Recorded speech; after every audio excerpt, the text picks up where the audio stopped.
dicaritakeun ku Gusti, sakumaha dicaritakeun ku Rasul Gusti percis. Abdi ningali dunia kos nini bengking. Tuhan sehat mah, Tuhan saya mah kos dibere nya neuli dunia teh kos nini jorek biasa. Teu hayang sabasakali. Mantak cek Tuhan Abdul Qadir sahaja lemah nu cicing di dunia haju rindu karena dunia eta mah 100% di akhirat da bakal cilaka. Ya Allah. Sakali deui dengekeun ku jelis ya. Lamun aya jelema cicing di dunia haju kejar-kejaran dunia, ngejar dunia, rindu terhadap dunia, eta mah 100% bakal cilaka di akhiratna. Kadenge ku jelis ya. Atuh kadenge ja aing ngomong. Eta bahasa Tuhan Abdul Qadir. Geus urang cicing di dunia tapi ulah cinta karena dunia, cinta kana akhirat, pindahkeun ka cinta urang. Padahal mah cicing di dunia tapi cintana cinta ka akhirat. Masya Allah. Namun urang ku ari cicing di dunia cinta kana dunia, di akhirat bakal cilaka. Cirina jelema nu cicing di dunia haji cinta kana dunia kumaha? Cirina isuk-isuk geus nyekelan kan kulator. Isuk-isuk geus HP.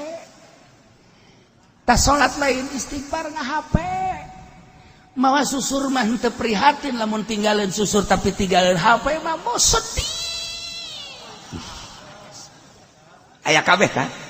Aya kabeh. Udah dek salat susur teu kabawa biasa bae cuek bae, tapi ketika ieu naon gara-garana HP teu kabawa, oh walah wahuluh. Masyaallah, aing mah lamun HP teu kabawa asa pareumeuh obor hirup. Ciri jelema merindukan dunia. Ya Karim, ya Karim, ya Allah, ya Allah, ya Allah, ya Allah. Nah, datang ke mana coba diri orang mencintai jeung merindui dunia sehingga nu cek Tuhan Abdul Qadir jelema cicing di dunia, mengejar dunia jeung cinta dunia, jaga di akhirat bakal cilaka. Leuwih bahaya deui mah leuwih jero deui mah ucapan Imam Ghazali. Jelema anu di dunia hirup di dunia masih kena mencintai dunia geus tah mah siap jasa kudu ka neraka. Hiji.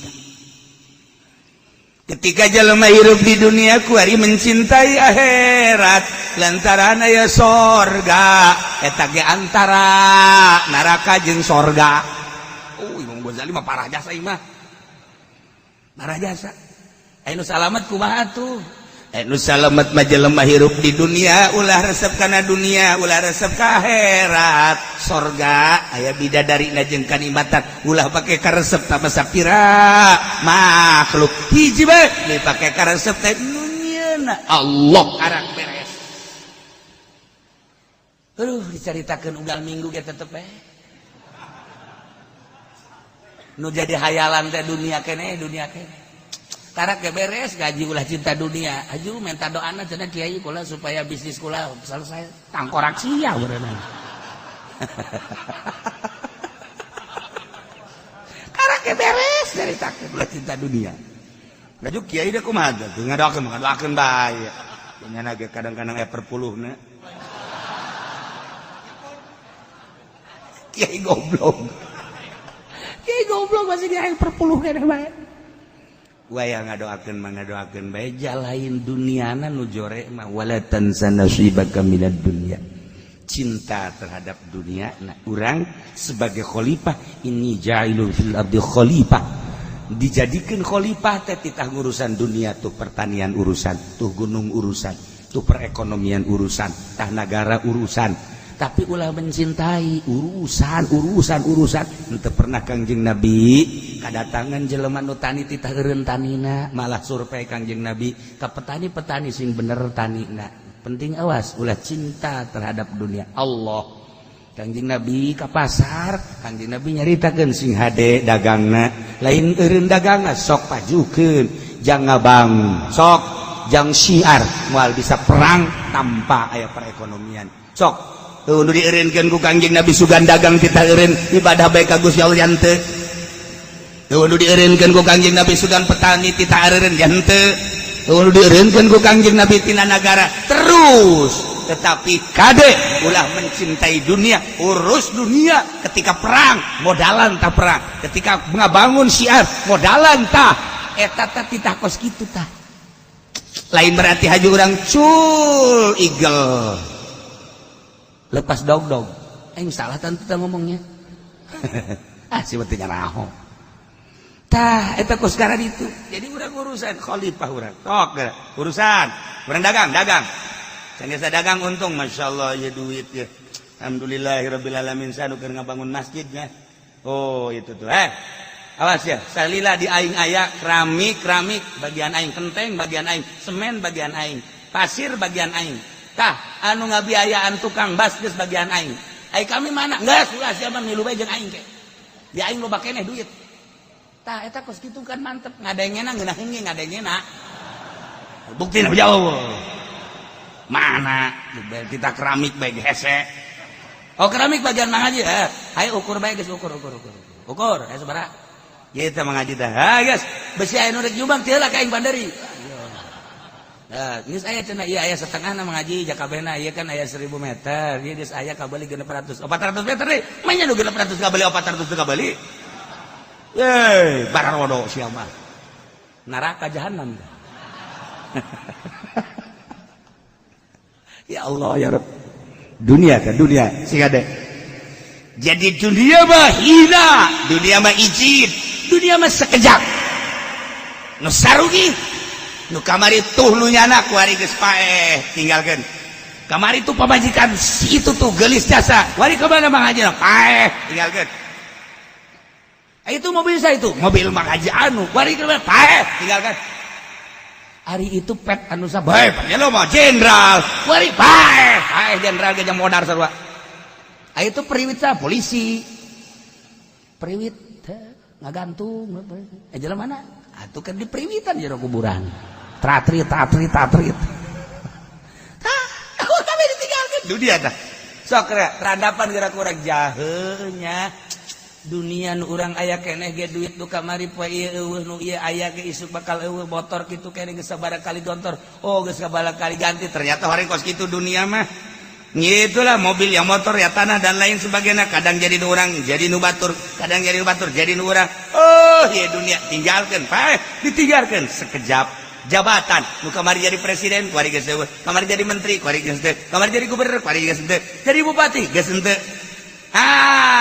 berarti kan sekejap tapi ayat Allah terus bae sebab ieu mah qadim nu bakal ngadatangkeun hamba-hambana ka surga Allah tapi kafir wanieun ngagantikeun ayat anu mulya nu agung digantikeun ka samanan qalila naudzubillah min zalika ieu si hade urang istarau bi ayatillahi samanan qalila kuari we di DPR hanya untuk samanan qalila kabeh ge dilepaskeun kabeh ayat-ayat Allah mantap lamun nyanda jadi PR paeh masyaallah naudzubillah min zalik wallahu a'lam sebab naon itu make ayat make kepentingan demi samanan qalila eta bae geus dirumus bahaya jasa gali geura di DPR paeh gali saminggu buka geura mun teu bilatungan teu teu bilatungan kajian hukuman nah itu make ayatillah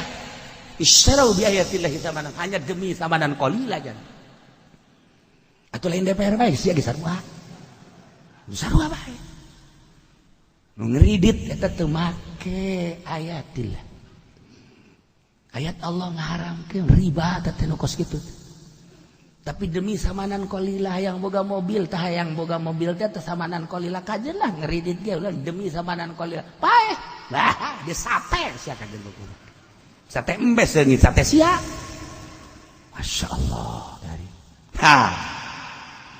istarau bi ayatillahi samanan qalila fasaddu an sabilih ngagantikeun ayat-ayat Allah yakni Al-Qur'anul Karim anu agung anu mulya nu maha baqo digantikeun samanan qalila kana dunia anu sekejap sekejap deui ya tarau kuninggalkeun maranehna kana ayat demi untuk memuaskan syahwat jeung hawa wanin kafir mah fasadduan sabili ngahalangan dina agama Allah geus kafir Nasrani Yahudi ieu urang nu nyekelan agama urang nyekelan ayat-ayat suci Al-Qur'anul Karim pedah urang jadi pamarentah wanian fasadduan sabili ngahalangan tina agama Allah atuh geus cilaka mantap urang lamun jadi muih hese eta ketika aya usulan-usulan ti kafir kumaha coba menjadi pamarentah ye cerita mah eta mah kan birokrasi aya teh mah henteu atuh pan banyak kapan kudu akur ai iman teh atas diku bil lisan binutki bil lisan wa tasdiq bil jinan ngaranna iman anu sampurna ucapan jeung hate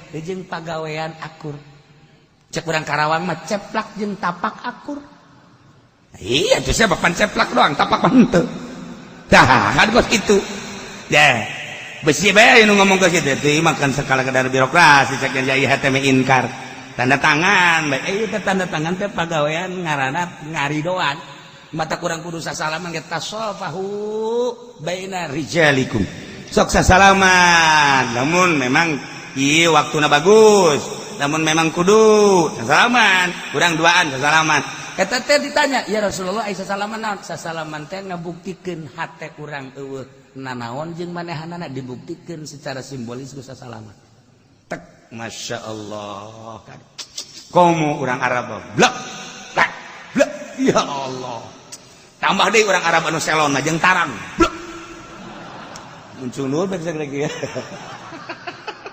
leuwih teuing tambah eta secara simbolis kan jadi hate geus dihampura itu nanaon jeung urang sasalaman blak nah ieu secara simbolisna urang lamun jual beli atuh geus tamang duit tah geus tah simbolisna naon make tarima meuli nya mang jadi itu tarima ngajual ijab qabul ngaranna eta adalah simbolis tina tarodin teh silih ridwan kula boga duit tah duit dajang meuli mamang boga barang tah barangna tarodin ngaranna silih ridwan secara simbolis dah tarima meuli nya mang ituna tarima meuli nya mang ah geus beres tah kos kitu tah eta gara jual beli syariat mantep jasa kuari mah pan urang meuli nyokotan bawa ka kasa ka ditu ngantri ka ditu nyanana make kaca dek tarima meuli jeung saha hese ala Yahudi tak urang teh kuari mah pasoduan sabili Yahudi teh ngahalangan tina jalan Allah lamun secara langsung moal bisa langsung kunyada dipantol ieun sabar subur dijieun minimarket dijieun supermarket dan lain sebagainya sekian tingkat belanja dihandap bayar di luhur eueuh transaksi tarima jual tarima ieu ge termasuk pasoduan sabili ishtaru bi ayatillahi sabadan qalila pasoduan sabili carana pasoduan sabili urang di berbagai-bagai geus puguh diperpolitikan kunyada dihalangan tina jalan Allah DPR tinggal DPR talar Quran tinggal tepal Quran sabaraha DPR urang nu talar Quran tapi lain talarna merealisasikan anak ayat henteu ternyata eleh urang atuh berarti ku demokrasi demokrasi buatan Quran apa lain berarti pasoduan sabili Quran teh supaya nerapkeun undang-undang Al-Qur'anul Karim ternyata maka demokrasi teu katerapkeun berarti demokrasi teh termasuk pasoduan sabili anu terus menikmati demokrasi atuh neraka ayo sia ge ulah kitu cenah nyurana surahkeun ku sia aing ngadanyakeun salah awas ya kowe pentug sia kowe sarahkeun sia ayo surahkeun ku sia geus lain make peureup deui golok bae sia ai calangap sia di barang sana itu kuat ieu kakarake ieu ilmu zahir tafsir zahir urang lamun nyaritakeun tafsir hakiki mah murikak bulu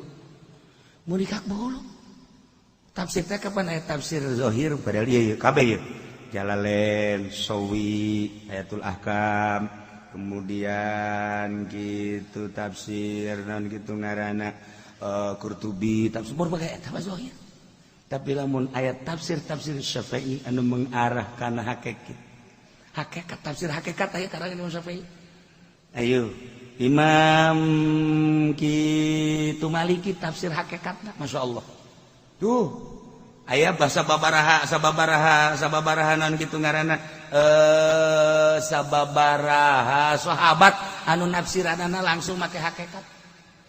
Urang mah lamun nafsiran ayat anu eta bae ayat-ayat naon kitu ngaranna ayat Ramadan. Wa in kuntum marḍā 'alā wa in kuntum marḍā 'alā safarin aw jaa'a ahadun minal ghaiti aw lamastumun nisaa falam tajidu ma'an fatayammamu sha'iran thayyiban. Atuh eta kapan ayat tayamum ngeunaheun. Tetapi ahli hakikat baca lain kos kitu nafsiranana. Fa in kuntum marḍā lamun aranjeun garing hate pinuku syahawat aw ala safarin atawa perjalanan menuju Allah tapi di jero hatena pinuku hawa nafsu. Tuh. Aw jaa ahadum minal ghaid. Ai ghaid mah kapan eta teh kitu WC ngising urusanna dunia atawa jero hatena pinuku urusan dunia. Aw lamastumun nisa. Ai tadi mangan sakadar kahayang-kahayang dunia. Kuari mah lamastumun nisa. Ai nisa eta dunia. Sebab Kangjeng Nabi nyaritakeun al mar'atu mata'un wa khairu mata'iha al mar'atu sadaq. Berarti awewe eta dunia. Aw lamastumun nisa ditafsiranan ku ahli hakikat mah eta adalah manehanana bergelut dina dunia. HP jaringan jang dunia, organisasi jaringan jang dunia, partai jaringan jang dunia. Nah, ia bergelut lamastumun nisa dunia.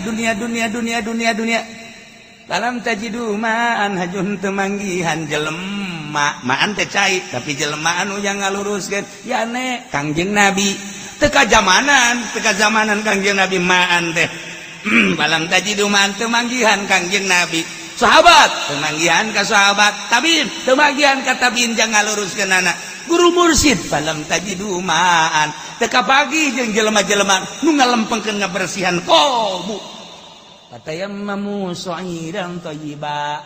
Tayamum bae geus ulah make cai. Cara tayamumna kumaha? Terserah. Gerak guru mursyid anu nyahueun. Oh, sia penyakitna ieu tayamuman.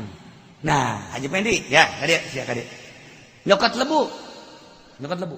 Nu loba. Sakumaha lobana sakintal. Kumaha ieu hanya sih mah mending dilebuan langsung. Ngeuh dilebuan. Nah, gali heula aja lebuan, paeh di dinya kajeun cenah paeh. Si wadehem segala rupa. Eta urang we. Ieu lamun urang nyaritakeun ayat per ayat, Masya Allah. Urang lamun nyaritakeun wa huwa ma'akum aina ma kuntum make hakikat ya Allah ya Rabbi geus teu daya teu upaya. Teu daya teu upaya teh aya tafsir hakikat anu dibaca kudu ku ahlina sebab besi salah. Ieu ge sarua. Istarau bi ayatillah make majaz heula eta teh jang notor kana makna hakikat di manaan ku istarau salah lantaran isyra mah engkena bakal aya timbal balik tapi kapan ieu mah istibdal geus mulai make majaz ieu ge geus bagian daripada mengetahui secuil hakikat kuari sebab make korenah kapan. Nah, istarau ngagantikeun ayat yakni Gusti Allah. An ayat Allah teh Gusti Allah. Kok bisa pas gitu sih? Kapan urang teh kabeh ge tercipta ti Gusti Allah teh tina cahayana nyokot ku Kang dibikeun ka Kangjeng Nabi. Tina cahaya Kangjeng Nabi jadi alam. Ieu teh kapan cahaya Kangjeng Nabi aslina mah kapan Gusti Allah? Ayat. Mantap kabeh ge jadi ayat ya teh. Gunung ayat Allah, laut ayat Allah, tatangkalan ayat Allah, urang ge ayat Allah. Lumatak urang ayat Allah. Geus lamun urang nempo secara zahir jelema, lamun secara batin ieu teh tajalli Allah. Ah, geus luhur tah. Tajalli tah. Aya ge di lembur mah haji sajali. Ieu mah tajalli tah. Ieu kan Gusti Allah bisa. Ai eta sia hirup nu saha? Nu Allah. Atuh tajalli Allah di sini. Ai gerak nang saha nang Allah bisa henteu lamun ku Allah teh gerakeun atuh henteu berarti kan tajalli Allah digerak nu aya di sia tapi urang mah can datang kan kadinya kulantaran can datang nu kadeuleu teh si eta bae udin bae haji pedi bae kadeuleu bae ungkuk-ungkugan leumpang dan si eta bae can datang urang tapi eta sebenarnya mah ayat Allah tajalli Allah di eta Nah ieu kan istarau bi ayatillahi tamanan qalila. Nah lamun keur nyaritakeun tamanan qalila, gambaran-gambaran tamanan qalila, Kangjeng Nabi mun nyaritakeun sorga teu terasa urang aya di sorga. Ketika ngagambarkeun dunia nu hina terasa hina dunia teh, sehingga leuwih tibatan bangke kahinaan dunia. Loh, urang teh keur di majelis heulah kaluar bae sendal leungit marah. Eta dunia teh. Goblok. Sendal aing teh kulit. Siap. Oi.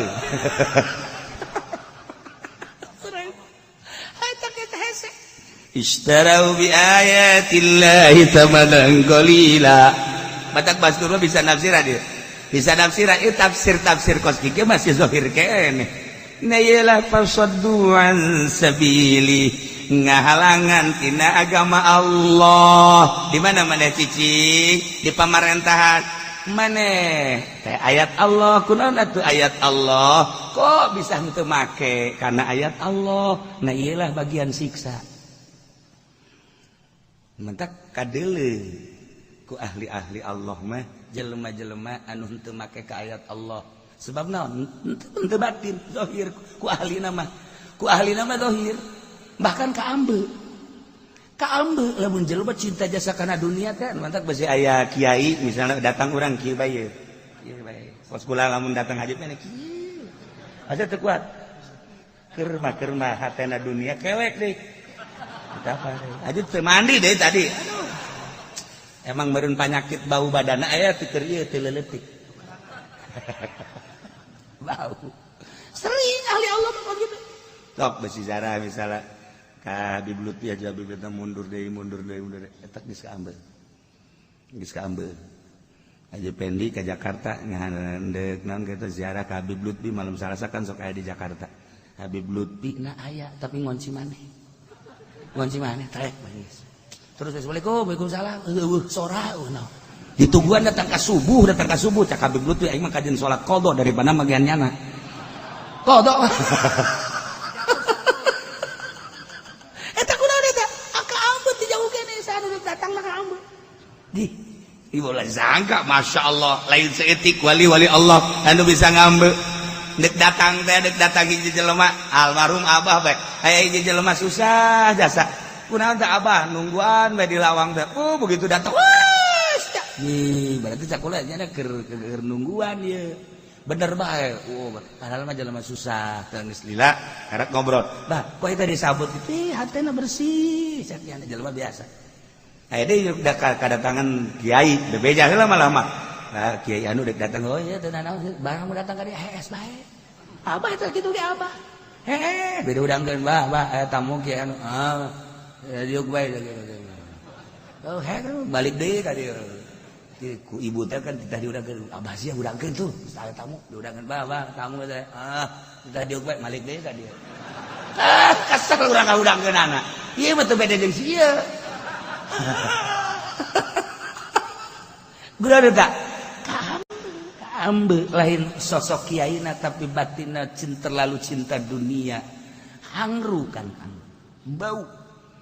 Ente jadi ibu kula mendek nanya we ka kiai kuari bawa tuh lain bau ti awal ge bentek jasa ieu. Tapi lamun si ieu wallah alam henteu beureun barang datang nu dua jadi bau. Aya.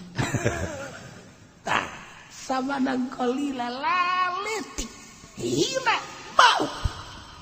Masyaallah kan. Lamun Tuhan Syabdul Qadir geus bisa ngabuktikeun. Jekal apal.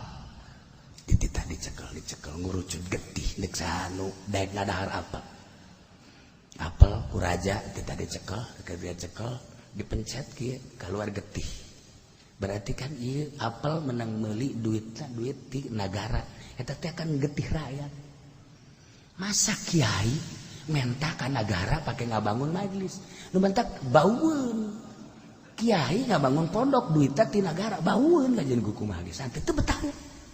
Motak wari bajisna bagus, pondokna bagus, santrina lake. Ki ora ono. Leia. Wih, iku hangru. Apa iku hangru? Ya wis lah. komo dahareun komo di dahar kurang eta gambaran-gambaran ahli hakikat masyaallah karim. Nah ieu mah fasadduan sabili ngahalangan deui tina lempangna agama Allah luhurna agama Allah dihalangan. Ya Allah ya Rabbi di negara behulanan gua mah soal jilbab bae dipermasalahkeun berarti kan fasadduan sabili. Ayo raramean ulah kunaon anu make cangcutna kita dipermasalahkeun. Make cangcut teh dimasalahkeun, susu kadang sapotong teh dimasalahkeun. Malah mah di DPR dibahas jangan sepotong, semua. Ayo yang korupsi dan lain sebagainya fasadduan sabili. Dalam rangka fasadduan sabili urang kan eta kakarak ngabahas ala kadar. Nah, kuari secara politisnya fasadduan sabili kumaha, ekonomi secara ekonomi fasadduan sabili kumaha. Urang mah nu jelas-jelasan teh larangan-larangan zahir, tapi kan di negara mah lain make aturan-aturan fasadduan sabili. Urang di jerona aya cilaka. Kajirnya nama keur ngurusan negara, tapi ai kiai-kiai teh mah atuh cukup bae ku ngadoakeun nu penting tentrem. Nu penting aman jauh presiden mah bahaya. Menteri atuh cilaka, nu ngurusan atuh teu kumaha. Ngan urang ulah terlibat, urang mah ngadoakeun balalanderna bae. Beres geus kitu. Ulah sok hajupu nya nguyup nya nguah. Hai. Cilaka tah mah kiai geus kitu batu. Ya Allah ya Rabbi. Mantap aya kieu teh. Gua ndek ieu non kadang-kadang ndek pangbenerkeun masalah naon roid ayo henteu teu kudu ka dieu ka kiai anu bae sarua bae teu hayang iya tuh kiai anu geja pinter embung si siapa sarua bae lamun ngabagi di dieu jangan begitu henteu emang kunaon gitu embung jakana teh mana atuh geus lah teu bisa ngomong kumaha iya teu coba ngomong henteu lah teu ente omong ente lah tuh ya hese tegas kos itu teh hese taha da badak loba jasa kiai anu aya di hareup mah bangun bagus jadi itu kangen mah horenganan nyamual duit pamarentah teh konon kara segala nyeun proposal dan aya di hareup bagus di hareupeun manu masyarakat di hareupeun lumayan tapi engke geura ge haseupna bakal kaambah haseupna eta dibere kitu naon kitu mambuz embung jelema teh dibere embung sok kuari kiai pinter hajunyana pernah jadi mui sok geura kaambeuna beda ku masyarakat embungeun masyarakat ngondang ge embungeun heran atau tadi di partai Golkar deui henteu aya nu nitahan ngan ngambe batin teh ngambung lah lain kiai teh mah naon emang eta ore koros tuh kebal-kebal tukang ceramah ge sarua kebal-kebal ge bener ge mah beneran ya ih bener kasar tukang ceramah ge sarua bae sarua sebab di benak hatina dunia sok geura teu kudu dibejaan ku kula teu kudu disebutan kiai anu tukang ceramah kakolotdakeun tetep bae ceramah deuleukeun kaambean ku masyarakat moal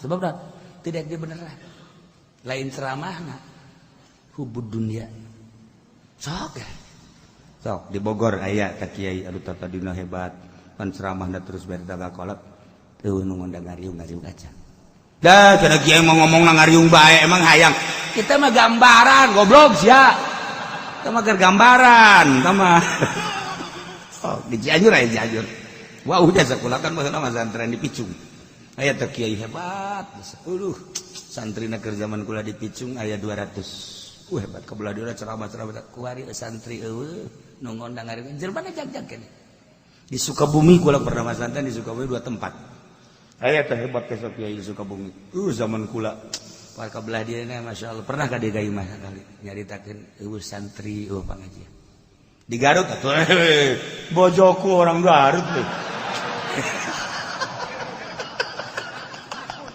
ayo weruh temen ge wis arep di Garut wis weruh kabeh ilayan Cikajang Samarang weruh Limbangan seluruh atuh bae mah ulin bae meureun main bae eta mah atuh di Bandung nya nyawa jasa kula mah Bandung masyaallah babaturan gua ambal aya di Bandung aya jelema nu pinter jasa hebat pasantren ge di tingkat santrina loba kuari siji ora ono. Wih ora ono. Eta mah lemesnya sa Jogja tuh mah, boten wenten. Wari acul-anculan we jeung calon bupati, ancul-anculan. Imahna mah bagus, mobilna aya, sapatuna erang. Tetapi ngarumas hatena santri hiji-hiji aca pengajian masyarakat.